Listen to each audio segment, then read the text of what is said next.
Ce chat, vous pourriez tranquillement le caresser. Il ressemble exactement à celui qui dort sur votre canapé.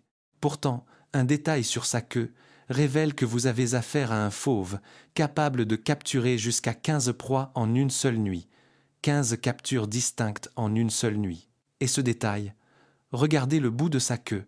Alors que votre chat domestique a une queue qui s'affine progressivement vers une pointe, ce fauve a une queue terminée abruptement, comme si quelqu'un l'avait coupée net. Elle est épaisse, robuste, avec des anneaux sombres bien marqués et une pointe parfaitement noire.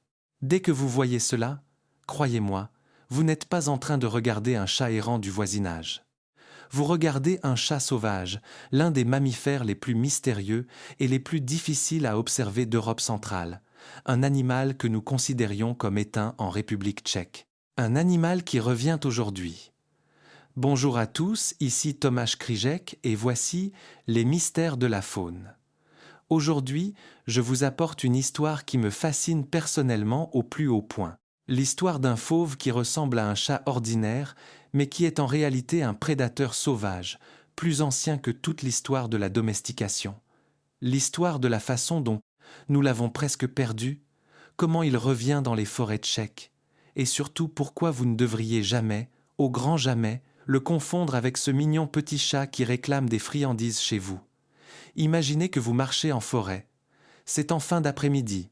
Le soleil se couche à l'horizon et soudain vous apercevez un mouvement à la lisière d'une clairière. Un chat est assis là, gris-brun, au pelage tacheté discret, un peu plus grand que ce à quoi vous vous attendriez, mais qui semble par ailleurs tout à fait normal.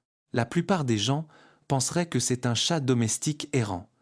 Peu essaieraient-ils de l'attirer, de l'appeler, de lui offrir un morceau de goûter, et ils commettraient une énorme erreur. Non pas parce que le chat sauvage les attaquerait, il n'est pas si agressif envers les humains, mais parce qu'en entrant en contact avec un homme, il pourrait perturber l'un des animaux les plus précieux de notre nature. Un animal dont le retour dans le paysage tchèque est un petit miracle qui se déroule en ce moment même, juste sous nos yeux, et dont la plupart d'entre nous n'ont absolument aucune idée. Le chat sauvage, en latin Felis sylvestris sylvestris, est un fauve originaire d'Europe. Et par ce mot « originaire », j'entends vraiment originaire. Cette espèce vit en Europe depuis des centaines de milliers d'années. Des découvertes fossiles attestent de sa présence sur notre continent au moins depuis le Pléistocène. Cela signifie que les chats sauvages parcouraient déjà ces terres à l'époque où les Néandertaliens marchaient en Europe. Pour que ce soit clair, le chat domestique, celui que vous avez chez vous, ne descend pas du chat sauvage européen. Le chat domestique a été domestiqué à partir du chat sauvage africain, c'est à dire de la sous-espèce Felis sylvestri libica, il y a environ 10 000 ans, au Proche-Orient. Le chat sauvage européen est une sous-espèce complètement différente. Il n'a jamais été domestiqué, ne s'est jamais adapté à la vie avec l'homme. Il est resté un prédateur sauvage et indépendant qui vit selon ses propres règles. Et c'est précisément là que commence ce paradoxe fascinant.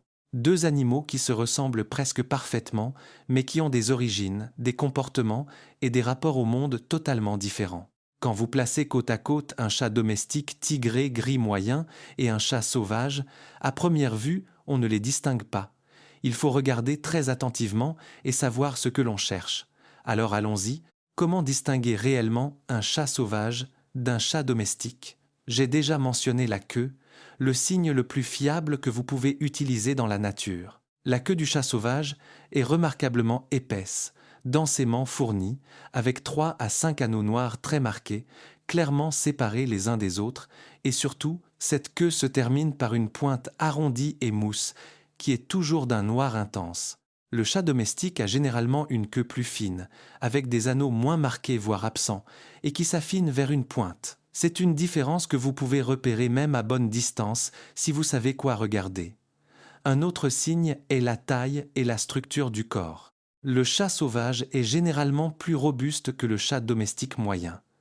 Un mâle adulte pèse habituellement entre 4 et 8 kg, les individus exceptionnellement grands pouvant même dépasser 9 kg. Les femelles sont plus petites, généralement entre 3 et 5 kg. Le corps du chat sauvage est plus trapu, avec une tête plus large et des membres plus courts et plus puissants. L'impression générale est celle d'un chat en quelque sorte plus gonflé, plus massif que prévu. Le pelage du chat sauvage est plus dense et plus long que celui de la plupart des chats domestiques, surtout en hiver. La coloration de base est gris-brun à ocre, avec un motif tacheté discret sur les flancs. Et voici un détail important.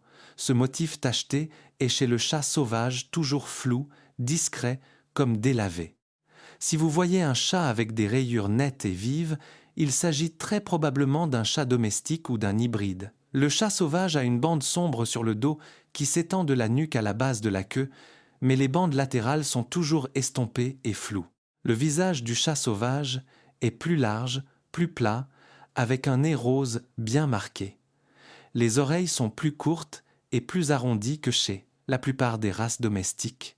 Les yeux sont de couleur jaune-vert à ambre.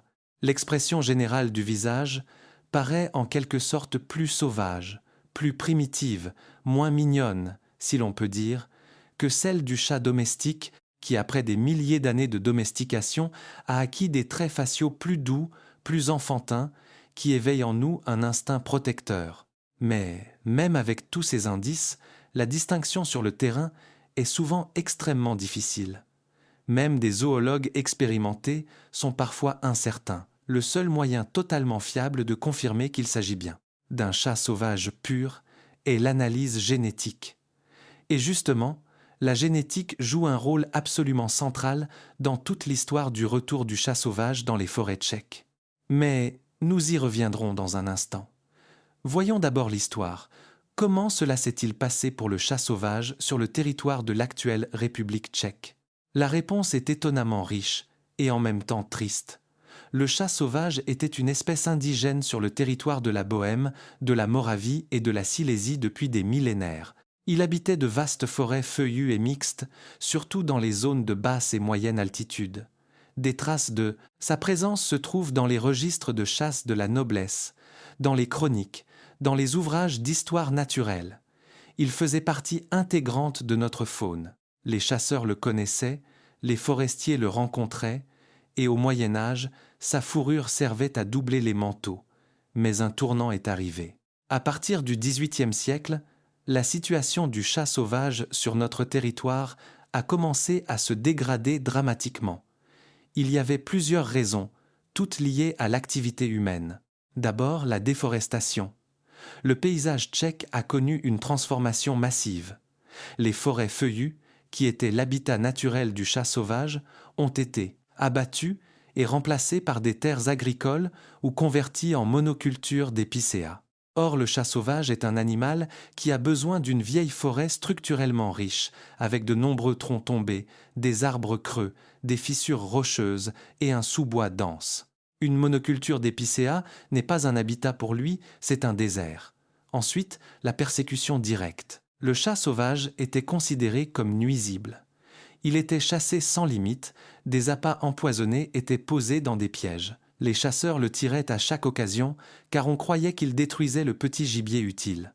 Ironiquement, les chasseurs détruisaient ainsi l'un des régulateurs naturels les plus efficaces des populations de rongeurs en forêt. Chaque chat sauvage consomme annuellement des centaines de souris, de campagnols et d'autres petits mammifères qui, autrement, endommagent les jeunes arbres et les cultures agricoles. Troisièmement, et c'est un problème qui perdure encore aujourd'hui, l'hybridation avec les chats domestiques. Avec l'expansion des habitations humaines dans le paysage, les chats domestiques sont entrés de plus en plus en contact avec les populations sauvages, et les chats sauvages et domestiques peuvent se croiser et engendrer une descendance fertile.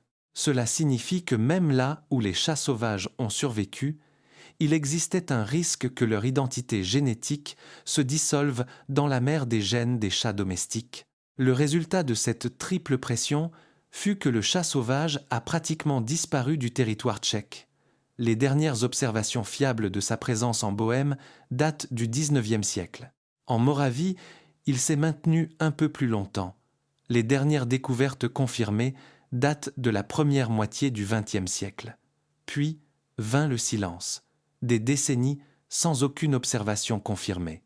Le chat sauvage fut inscrit sur la liste rouge comme espèce. éteinte sur le territoire de la République tchèque, et la plupart des zoologues s'en sont accommodés. Le chat sauvage en Bohême, c'était fini. Ou pas, la nature a en effet une qualité extraordinaire. Elle est plus résiliente qu'on ne le pense, et parvient parfois à se relever de blessures que nous considérions comme mortelles. Et c'est exactement ce qui s'est passé avec le chat sauvage. Les premiers signes ont commencé à apparaître dans les années 1990, des signalements occasionnels de forestiers et de chasseurs venant de régions frontalières. Quelqu'un avait vu un chat qui semblait plus sauvage que les chats errants habituels. Quelqu'un avait trouvé des traces un peu plus grandes, un peu différentes. La plupart des experts prenaient cela à la légère. Cela pouvait être des chats domestiques, des hybrides, des erreurs.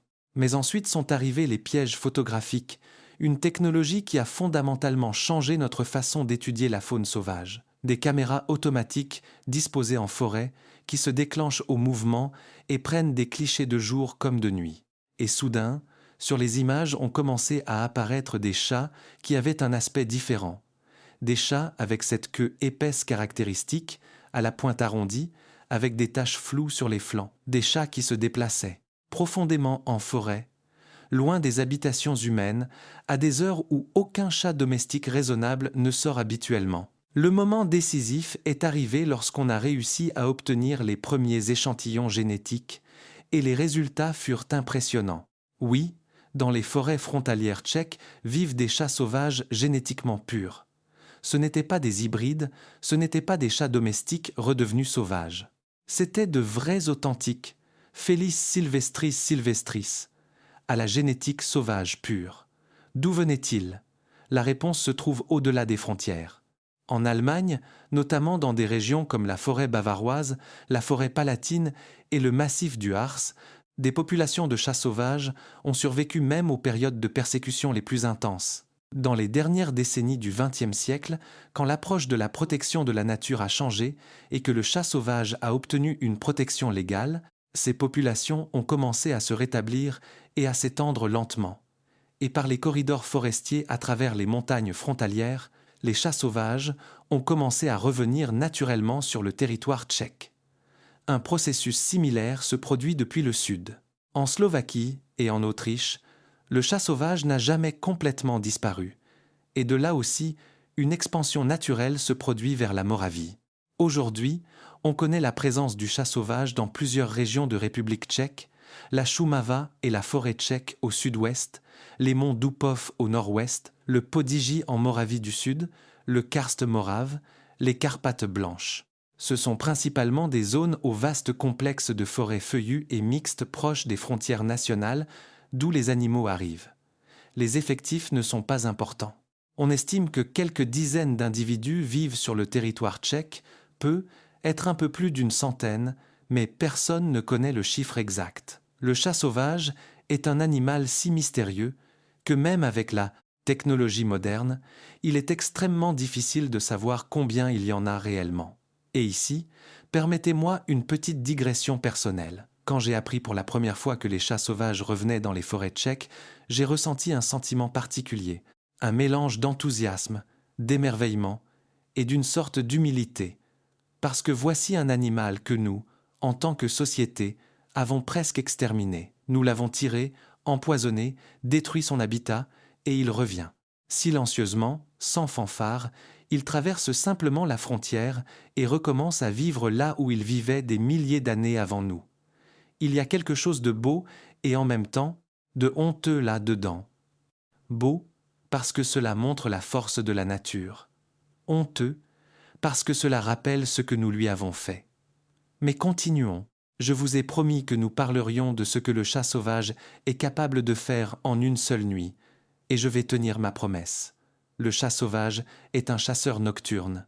Le jour, il dort caché dans des arbres creux, des fissures rocheuses, un sous-bois dense, d'anciens terriers de blaireaux abandonnés, bref, partout où il trouve calme et sécurité. Mais dès que la nuit tombe, le prédateur en lui se réveille, parfaitement adapté à la chasse nocturne.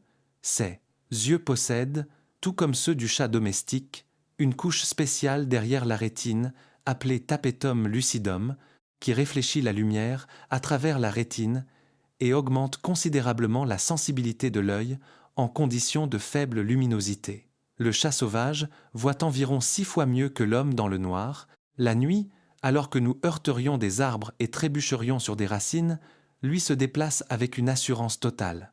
Mais la vue n'est qu'une pièce du puzzle. L'ouïe du chat sauvage est phénoménale. Ses oreilles peuvent capter des sons à des fréquences allant jusqu'à 65 kHz, ce qui est bien au-delà de la limite de l'audition humaine qui s'arrête vers 20 kHz.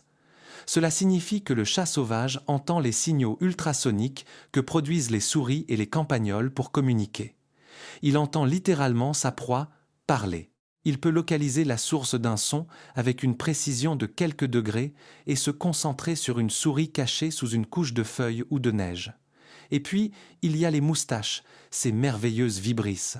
Longues poils raides, incroyablement sensibles, situées sur les joues, au-dessus des yeux, sur le menton et même sur les pattes avant. Les vibrisses réagissent aux plus infimes mouvements d'air et vibrations. Quand le chat s'approche de sa proie dans l'obscurité totale, ces vibrisses, lui, fournissent une carte tridimensionnelle de son environnement immédiat. Il sent où se trouve un obstacle, où se trouve un espace, où se trouve la proie. La combinaison de ces sens fait du chat sauvage l'un des chasseurs nocturnes les plus efficaces de toute la faune européenne. Et maintenant, imaginez cette machine de chasse parfaite lâchée dans la nuit de la forêt tchèque.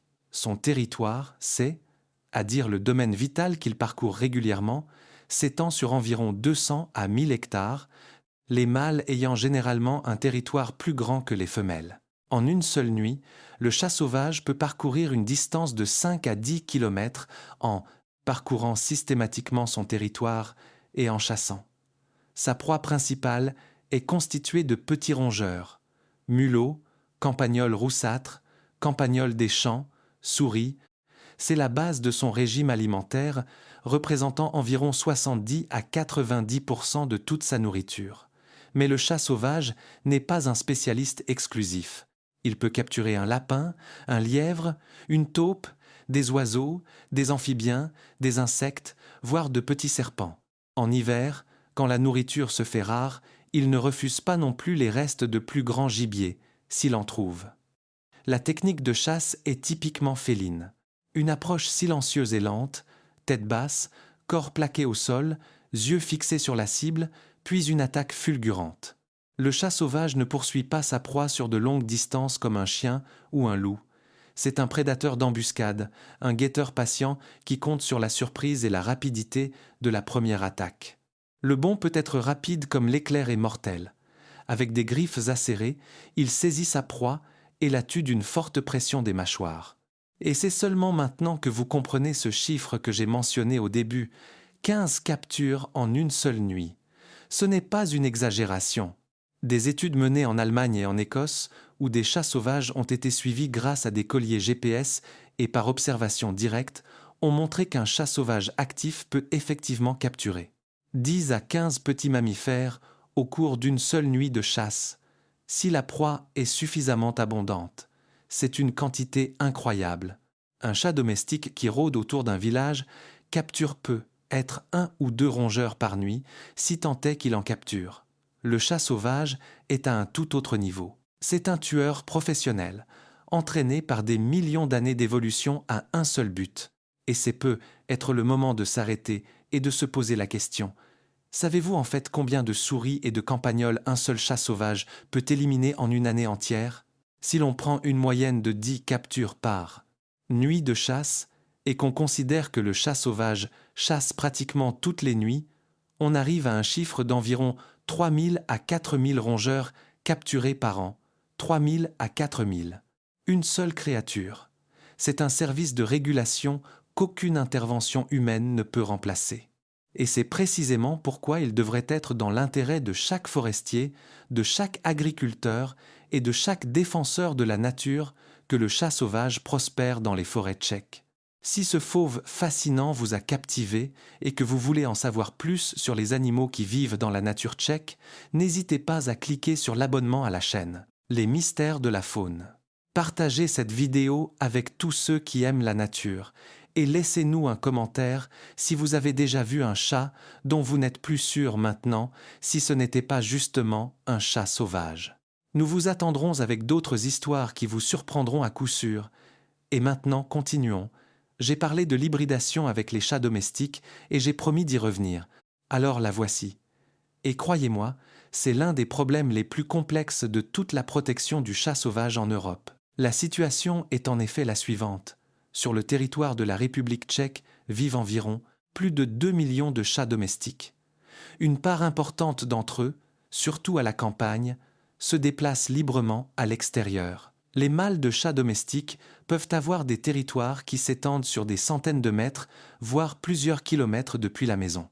Et si un tel mâle rencontre une femelle de chat sauvage, ou inversement un mâle sauvage une femelle domestique, ils peuvent s'accoupler et engendrer une descendance. Cette descendance, les hybrides, est pleinement fertile. Cela signifie qu'elle peut se reproduire à son tour, aussi bien avec des chats domestiques qu'avec des chats sauvages. Le résultat est une infiltration progressive des gènes du chat domestique dans la population sauvage. Et c'est un problème énorme. Pourquoi ?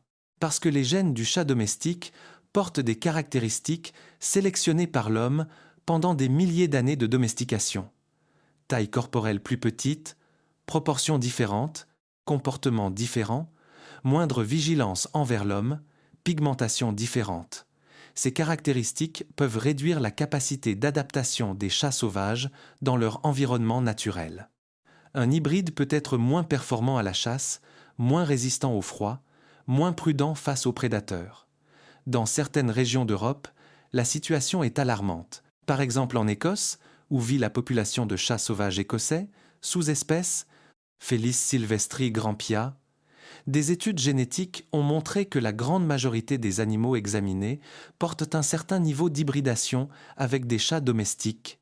Les chats sauvages écossais purs sont là-bas au bord de l'extinction, non pas parce qu'on les tire, mais parce qu'ils se dissolvent dans la mère génétique des chats domestiques.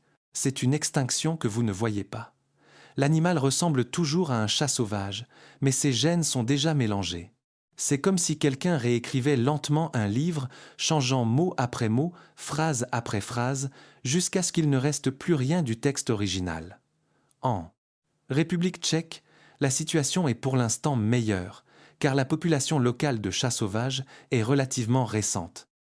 Elle provient d'une expansion naturelle récente depuis l'Allemagne, l'Autriche et la Slovaquie, où les populations souches sont génétiquement plutôt pures. Mais le risque d'hybridation existe, et avec l'augmentation du nombre de chats sauvages sur notre territoire, il va croître. Chaque chat domestique, errant en forêt, est une menace potentielle pour l'intégrité génétique du chat sauvage. Et que pouvons-nous faire à ce sujet ? Les solutions sont essentiellement au nombre de 3. Premièrement, un comportement responsable des propriétaires de chats, la castration et la stérilisation des chats domestiques, en particulier ceux qui ont accès à l'extérieur, sont absolument essentiels. Deuxièmement, réduire le nombre de chats domestiques errants et retourner à l'état sauvage dans la nature, en particulier dans les zones où le chat sauvage est présent. Et troisièmement, un suivi génétique à long terme de la population sauvage afin de détecter à temps si l'hybridation commence à se répandre. Ce n'est pas un problème simple, et il n'a pas de solution simple. Mais il est important que nous en soyons conscients et que nous en parlions, car ce serait un immense gâchis si nous perdions à nouveau le chat sauvage qui, après des décennies d'absence, revient enfin dans les forêts tchèques. Cette fois, non pas par une balle ou un piège, mais par une dissolution silencieuse et invisible de ses gènes. Voyons maintenant comment vit réellement le chat sauvage. Quel est son style de vie, sa vie sociale, sa reproduction ? Je commencerai par ce qui ne vous surprendra peu, être pas, le chat sauvage est solitaire. Un solitaire absolu et sans compromis. Contrairement aux lions, qui vivent en groupe, ou même à certains chats domestiques, qui peuvent former des groupes sociaux lâches autour de sources de nourriture, le chat sauvage vit seul. La seule exception est la période d'accouplement et le moment où la femelle élève ses petits. Sinon, chaque individu se déplace de manière indépendante dans son territoire, dont il marque soigneusement les limites par des marques olfactives, des griffures sur les troncs d'arbres et de l'urine. Les territoires des mâles sont généralement plus grands et chevauchent ceux d'une ou plusieurs femelles. Les mâles défendent activement leur territoire contre les autres mâles. Les affrontements entre mâles peuvent être spectaculaires et bruyants, accompagnés de rugissements, de sifflements et de combats violents au cours desquels les adversaires peuvent se blesser gravement. Ces conflits sont cependant généralement brefs. Les chats sauvages sont des ressources naturelles trop précieuses pour risquer de graves blessures dans de longs combats. Habituellement, la situation se résout assez rapidement. Le plus faible se retire. La période d'accouplement du chat sauvage tombe à la fin de l'hiver, généralement en février et mars. À cette époque, les mâles partent en longues expéditions à la recherche de femelles en chaleur. L'accouplement est une affaire brève et intense, accompagnée de manifestations vocales caractéristiques qui résonnent de façon plutôt effrayante dans la forêt nocturne.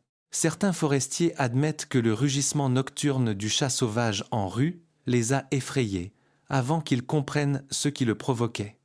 La gestation dure environ 63 à 69 jours, soit environ 2 mois.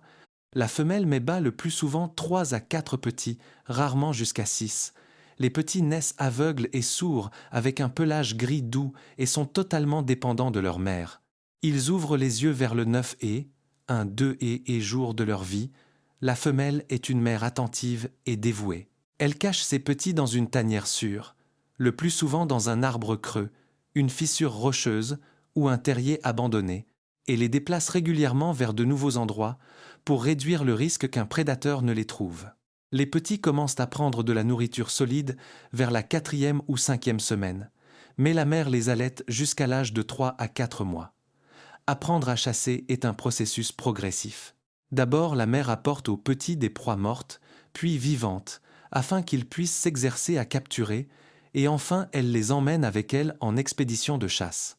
À 5 ou 6 mois, les jeunes chats sont capables de chasser seuls, mais restent généralement près de leur mère jusqu'à l'automne ou le début de l'hiver de leur première année de vie. Ensuite, ils partent à la recherche de leur propre territoire et commencent leur vie indépendante. La maturité sexuelle est atteinte vers le 10 mois, mais la première reproduction n'a généralement lieu qu'au cours de la 2e année de vie, lorsqu'ils ont trouvé un territoire stable. L'espérance de vie dans la nature est d'environ 7 à 10 ans, bien qu'en captivité les chats sauvages puissent atteindre jusqu'à 15 ans. Mais la plupart des individus n'atteignent pas un tel âge à l'état sauvage.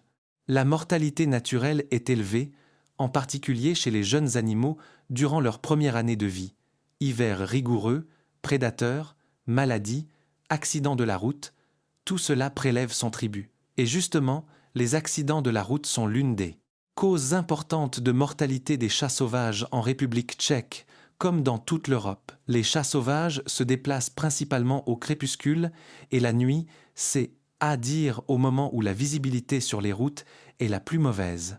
Et comme leurs territoires peuvent traverser des routes et des voies de communication, ils deviennent victimes de collisions avec des véhicules. Ironiquement, un grand nombre des découvertes confirmées de chats sauvages sur le territoire tchèque proviennent justement d'animaux morts trouvés sur les routes. Une source de données triste mais précieuse pour les zoologues. Parmi les autres menaces figurent les maladies.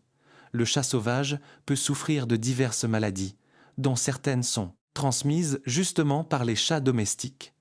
Leucémie féline, immunodéficience féline, péritonite infectieuse féline, autant de maladies qui peuvent se propager des chats domestiques errants vers la population sauvage. Une raison supplémentaire pour laquelle une approche responsable envers les chats domestiques est si importante pour la protection du chat sauvage. Les prédateurs du chat sauvage dans l'environnement tchèque sont principalement le lynx boréal et le hibou grand-duc. Le lynx est un plus grand fauve qui peut tuer un chat sauvage, bien que cela se produise assez rarement. Le hibou grand-duc, la plus grande chouette d'Europe, est un prédateur nocturne capable de capturer un chat sauvage, surtout des jeunes individus inexpérimentés.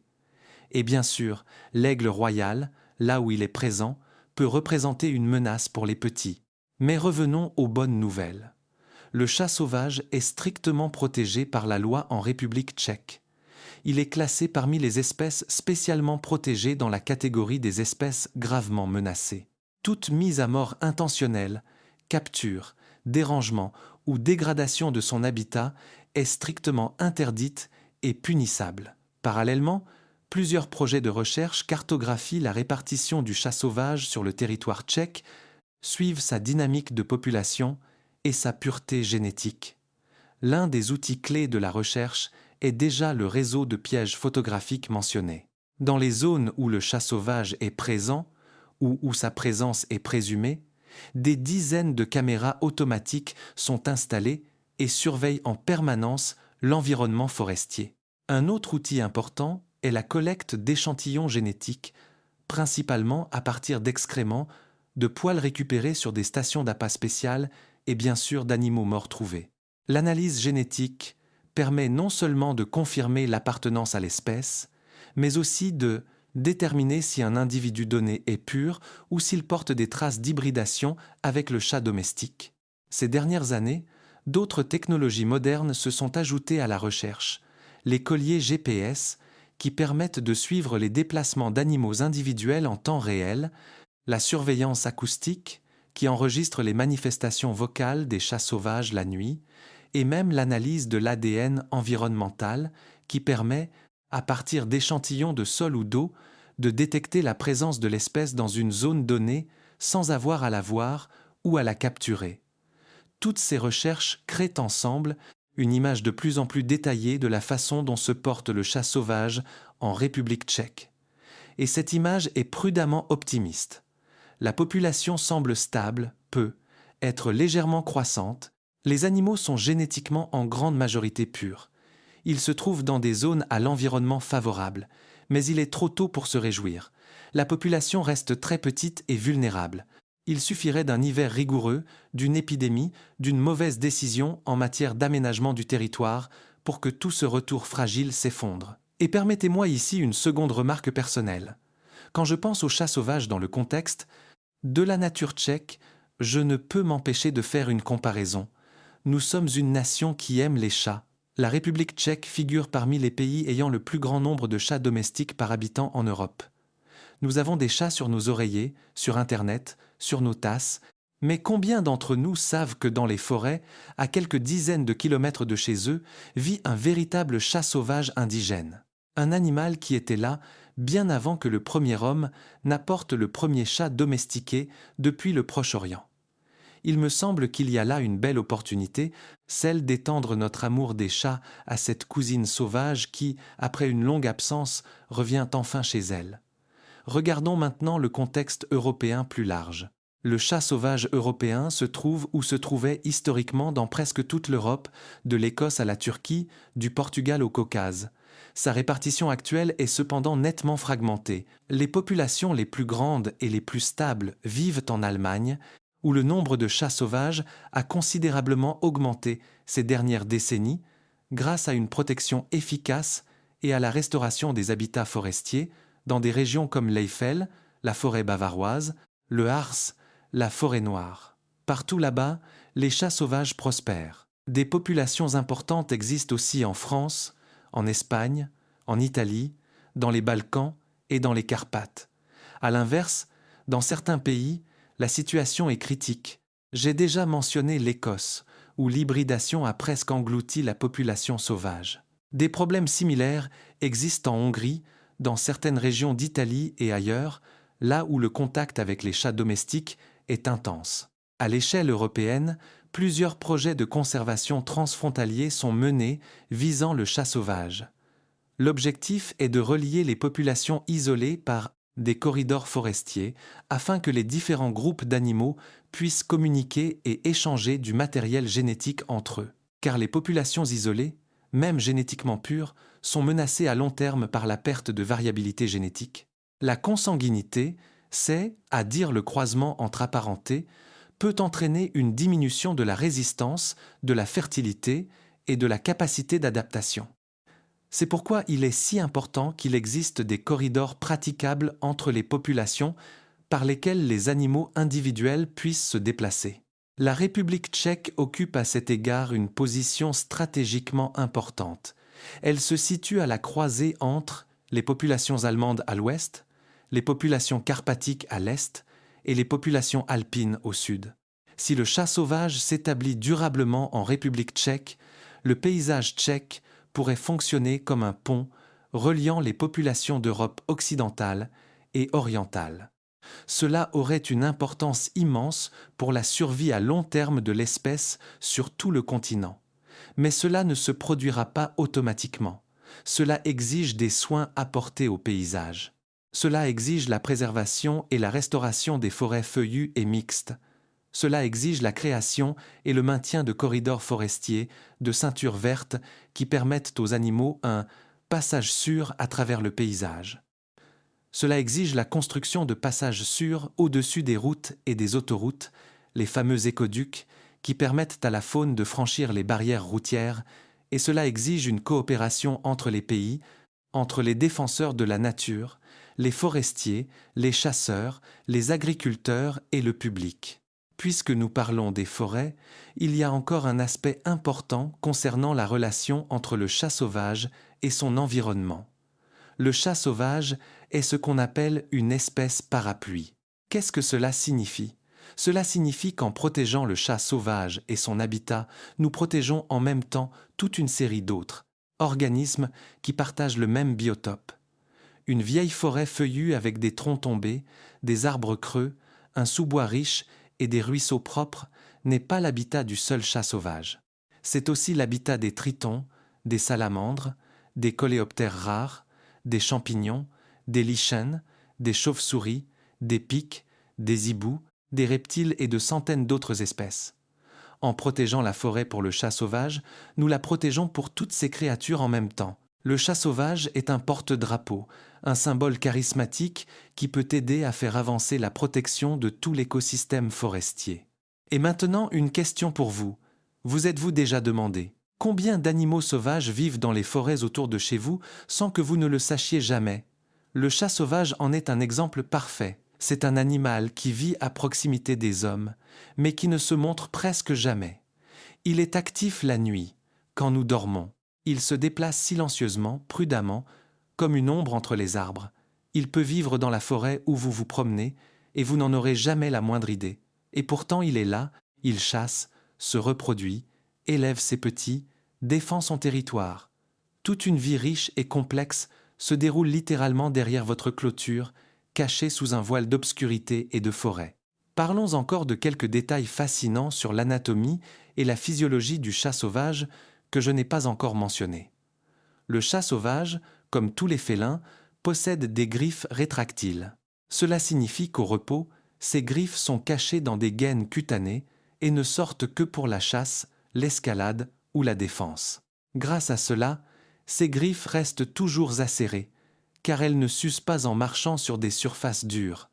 Quand le chat sauvage commence à griffer sa proie, c'est comme 5 couteaux acérés sur chaque patte. Son squelette est remarquablement flexible. La colonne vertébrale du chat sauvage a une souplesse incroyable qui lui permet d'exécuter ces manœuvres félines étonnantes que l'on connaît aussi chez les chats domestiques. Rotation en l'air, atterrissage sur les 4 pattes, changement brusque de direction lors d'une poursuite. Ses muscles, notamment ceux des pattes arrière, sont comme des ressorts comprimés. Le chat sauvage peut sauter à plus de 5 mètres de hauteur sans élan, et quand il tombe de haut, un mécanisme de retournement réflexe lui permet de tourner son corps de façon à toujours atterrir sur ses pattes. Son système digestif est typiquement carnivore, court et simple, adapté à la transformation de la viande. Contrairement aux omnivores ou aux herbivores, le chat sauvage n'a pas d'intestin long nécessaire à la digestion de nourriture végétale. Il lui arrive certes de manger un peu d'herbe, mais cela sert plutôt à un nettoyage mécanique du tube digestif qu'à la nutrition. C'est un carnivore obligatoire, un animal qui ne peut se passer de viande et qui est physiologiquement adapté exclusivement à une nourriture animale. Son système de thermorégulation est également intéressant. Le chat sauvage survit aux hivers dans les montagnes d'Europe centrale, où les températures peuvent descendre bien en dessous de zéro. Son pelage d'hiver est extrêmement dense et isolant, avec un sous-poil fin qui retient l'air et crée une barrière thermique efficace. Pendant les périodes les plus froides, le chat sauvage réduit son activité et passe plus de temps dans des tanières protégées. Mais même en hiver, il doit chasser, car il n'a pas de réserve de graisse qui lui permettrait de passer une longue période sans nourriture, comme le font par exemple les ours pendant leur hibernation. Chaque jour, il doit manger, chaque nuit, il doit chasser, même par le gel, même sous la neige, même dans la tempête. Et c'est être justement ce qui me fascine le plus chez le chat sauvage, cette absence totale de compromis dans sa vie. Pas de propriétaire qui lui verse des croquettes dans une gamelle. Pas de coussin chauffant près du radiateur, pas de soins vétérinaires en cas de maladie. Juste la forêt, la nuit et la nécessité de chasser. Chaque jour de nouveau, chaque nuit de nouveau, toute sa vie. C'est une vie dure, courte, intense, mais c'est une vie pleinement vécue. Et quand vous regardez les yeux d'un chat sauvage sur une photo de piège photographique, vous y voyez quelque chose que le chat domestique a perdu. Vous y voyez une sauvagerie totale, une indomptabilité, une indépendance absolue, vis à vis de l'homme et de son monde. Disons encore quelques mots sur ce qu'il faut faire si vous pensez avoir vu un chat sauvage.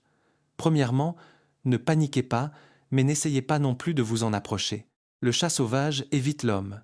Et si vous essayez de vous en approcher, il s'enfuira, très probablement, avant même que vous n'arriviez à 10 mètres. Mais s'il se sentait acculé, il pourrait se défendre. Et croyez-moi, ses griffes et ses dents sont de véritables armes. Mais les scénarios d'attaque d'un homme par un chat sauvage sont extrêmement rares et ne se produisent pratiquement pas, sauf si vous provoquez l'animal intentionnellement. Deuxièmement, si vous en avez la possibilité, prenez une photo, même avec un téléphone, même de loin, même flou. Chaque enregistrement photographique d'un chat sauvage est extrêmement précieux pour les zoologues. Notez le lieu, la date, l'heure et les circonstances de l'observation. Ces informations sont essentielles pour la recherche. Troisièmement, signalez votre observation. En République tchèque, plusieurs institutions collectent des données sur la présence du chat sauvage. Vous pouvez contacter l'agence de protection de la nature et du paysage, l'administration locale de la zone paysagère protégée ou directement les équipes de recherche qui étudient le chat sauvage. Même une observation non confirmée a de la valeur car elle aide les zoologues à déterminer où concentrer les pièges photographiques et d'autres recherches. Et quatrièmement, si vous trouvez un chat mort sur la route ou ailleurs qui ressemble à un chat sauvage, contactez immédiatement les autorités compétentes de protection de la nature. Un animal mort est une source précieuse de matériel génétique et d'autres données pouvant contribuer à la compréhension de la population du chat sauvage dans la région concernée. J'ai encore une question intéressante à vous soumettre. Que pensez-vous qu'il se passe quand le chat sauvage des forêts tchèques rencontre le lynx boréal ? Les deux fauves peuvent se trouver dans les mêmes régions, notamment dans la Šumava et les Beskides, et leur relation est fascinante. Le lynx est significativement plus grand. Un mâle lynx pèse environ 20 à 25 kg, soit 3 à 5 fois plus que le chat sauvage. Et le lynx peut tuer le chat sauvage, et le fait effectivement à l'occasion. Mais en même temps, la présence du lynx peut être, dans une certaine mesure, bénéfique pour le chat sauvage. En effet, le lynx chasse et tue les renards, qui sont l'un des concurrents potentiels et prédateurs occasionnels du chat sauvage. En réduisant le nombre de renards, le lynx libère indirectement de l'espace pour le chat sauvage. L'écologie est un réseau complexe de relations où rien n'est en noir et blanc. Et encore un fait surprenant. Savez-vous comment distinguer la trace d'un chat sauvage de celle d'un chat domestique ? C'est presque impossible. Les traces des deux espèces se ressemblent tellement que même un tracker expérimenté ne peut les distinguer de manière fiable. La trace du chat sauvage est en moyenne un peu plus grande, mais le chevauchement de taille est si important que la trace seule ne suffit pas pour déterminer l'espèce. Cela souligne à quel point il est difficile de travailler avec cet animal sur le terrain. Le chat sauvage est passé maître dans l'art d'être invisible. Regardons pour finir l'avenir. Quelles sont les perspectives du chat sauvage en République tchèque ? Les experts sont prudemment optimistes. Les facteurs clés qui ont permis le retour du chat sauvage, la protection légale, la restauration des forêts et l'existence de populations sources saines dans les pays voisins restent valables. Le changement climatique pourrait être à double tranchant. D'un côté, un réchauffement modéré pourrait prolonger la saison de végétation et augmenter la disponibilité des proies. De l'autre, il pourrait entraîner davantage de sécheresse, d'incendies de forêt et de changements dans la composition des forêts, ce qui pourrait nuire aux chats sauvages. La gestion forestière sera un facteur déterminant. La République tchèque traverse une période de grands changements en foresterie, provoquée entre autres par la crise du scolite, qui a dévasté d'immenses surfaces de monoculture d'épicéas. Et ici, paradoxalement, se trouve une opportunité. Si les peuplements d'épicéas détruits sont remplacés par des forêts feuillues et mixtes naturelles, un nouvel habitat de qualité se créera pour le chat sauvage. Mais si l'on procède à la plantation de nouvelles monocultures, fussent-elles d'essences différentes, l'opportunité sera gâchée. La connectivité du paysage est également importante. Le chat sauvage a besoin de massifs forestiers connectés à travers lesquels il peut se déplacer. La fragmentation du paysage par les routes, les autoroutes, l'urbanisation et l'agriculture intensive constituent pour lui un obstacle sérieux. Les investissements dans les infrastructures vertes, écoducs, corridors biologiques et voies, migration naturelle seront déterminants pour savoir si le chat sauvage s'établira durablement en République tchèque et s'y étendra, ou s'il restera limité à quelques populations isolées près des frontières. Et enfin, l'éducation du public. C'est peu être le facteur le plus important de tous. Tant que les gens ne sauront pas que le chat sauvage existe et vit dans les forêts tchèques, ils n'auront aucune raison de le protéger. Tant qu'un chasseur pensera qu'un chat gris dans la forêt n'est qu'un chat domestique errant, il n'aura aucune raison de le signaler. Tant que le propriétaire d'un chat à la campagne ne saura pas que son mâle non castré menace la population sauvage, il n'aura aucune raison d'agir. L'information est le premier pas vers la protection. Et c'est exactement pour cela que nous tournons cette vidéo, car chacun d'entre vous qui a appris aujourd'hui l'existence du chat sauvage est un défenseur potentiel de cet animal extraordinaire. Chacun d'entre vous qui sait maintenant à quoi ressemble cette queue épaisse caractéristique à la pointe noire est un observateur potentiel qui peut contribuer à la recherche. Chacun d'entre vous qui a compris le risque de l'hybridation est un propriétaire responsable potentiel de chats domestiques. Et donc, la prochaine fois que vous marcherez en forêt et apercevrez un chat grisâtre disparaissant dans le sous-bois, arrêtez-vous un instant, regardez attentivement, regardez cette queue. Est-elle épaisse? Y a-t-il des anneaux sombres marqués? Se termine-t-elle par une pointe noire mousse? Si oui, peut être, seulement peut être. Venez-vous de voir l'un des mammifères les plus difficiles à observer de la nature tchèque, un fauve revenu de l'extinction. Une chasseuse ancestrale qui parcourait ces forêts des milliers d'années avant vous et qui y revient maintenant. Un chat qui ressemble au vôtre, mais qui en est aussi éloigné que la sauvagerie leste du salon. Sur ce, je vous salue. Ici Tomáš Křížek, c'était Les Mystères de la Faune. Si cette vidéo vous a plu, mettez un pouce en l'air, partagez-la avec vos amis et n'oubliez pas de vous abonner pour ne manquer aucun autre mystère de la nature tchèque. Écrivez-moi en commentaire si vous avez déjà vu un chat en forêt dont vous n'étiez pas sûr de ce que c'était. Et surtout, sortez dans la nature, car les animaux les plus extraordinaires se trouvent juste devant votre porte. Il suffit de bien regarder. On se retrouve dans la prochaine vidéo